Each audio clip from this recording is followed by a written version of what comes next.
Hello दोस्तों, स्वागत है आपका हमारे YouTube channel only defence life 94 में। आज हम बात करेंगे भारतीय सेना के सूबेदार नागेश टीटी के बारे में, जो देश सेवा करते हुए 3 फरवरी 2016 को वीर गति को प्राप्त हो गए थे। इनका जन्म कर्नाटक के हसन जिले के तैजूर गांव में हुआ था। वह बहुत ही गरीब परिवार से थे। घर की गरीबी दूर करने के लिए उन्होंने सेना में जाने का सोचा, क्योंकि उनके अंदर देश सेवा करने का भी जुनून था। पर गांव वालों के दिलों में ये था कि सेना में जाने वाले कभी जिंदा नहीं लौटते। इसलिए परिवार वाले चाहते थे कि नागेश टीटी सेना में भर्ती ना हो, पर उन्होंने मन में ठान लिया था कि देश सेवा के साथ साथ घर की गरीबी भी वह दूर करेंगे। और आखिरकार 1994 में उन्होंने भारतीय सेना को ज्वाइन कर लिया। पर उन्होंने अपने परिवार वालों और गाँव के किसी भी व्यक्ति को बताया तक नहीं था कि वह सेना में तैनात हो गए हैं और किस रैंक पर हैं और कहाँ पर तैनात हैं। ट्रेनिंग पूरी करने के बाद उन्हें मद्रास रेजिमेंट की 19वीं बटालियन में तैनात किया गया था। उसके बाद उन्होंने भारत के अलग अलग राज्यों में अपनी सेवा देते हुए अपनी बहादुरी का परिचय दिया।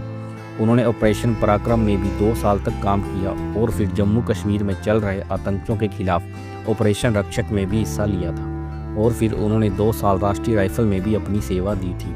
और इसी दौरान उनकी शादी आशा जी से हो जाती है और उनके घर 2 बेटों ने जन्म लिया, अमित और प्रीतम।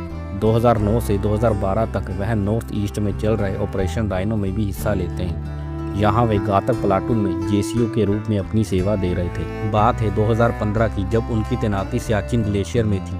सूबेदार नागेश टीटी और अन्य नौजवानों को सोनम पोस्ट पर तैनात किया गया था।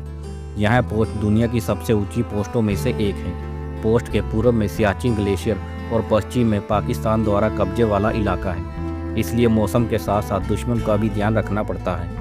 इसी दौरान 3 फरवरी 2016 को जब सूबेदार नागेश जी अपने अन्य जवानों के साथ पोस्ट पर तैनात थे, तो उनकी पोस्ट पर एक बर्फ़ का पहाड़ टूटकर गिर जाता है और कुछ ही सेकंड में सभी जवान 25 फीट बर्फ़ के नीचे दब जाते हैं। रेस्क्यू टीम द्वारा सभी जवानों को बचाने के लिए अभियान चलाया गया और 6 दिन बाद सभी जवानों को रेस्क्यू किया गया। पर इस हादसे में सूबेदार नागेश टीटी और अन्य जवान वीर गति को प्राप्त हो जाते हैं। उनके बेटे प्रीतम का फरवरी में ही जन्मदिन था, पर सूबेदार नागेश टीटी ने मई में उन्हें घर आने का वादा किया था और तब दोबारा जन्मदिन मनाने की बात कही थी। पर सूबेदार नागेश जी देश की रक्षा में तैनात रहते हुए शहादत का जाम पी गए। भगवान हमारे शहीद हुए जवानों की आत्मा को शांति दे।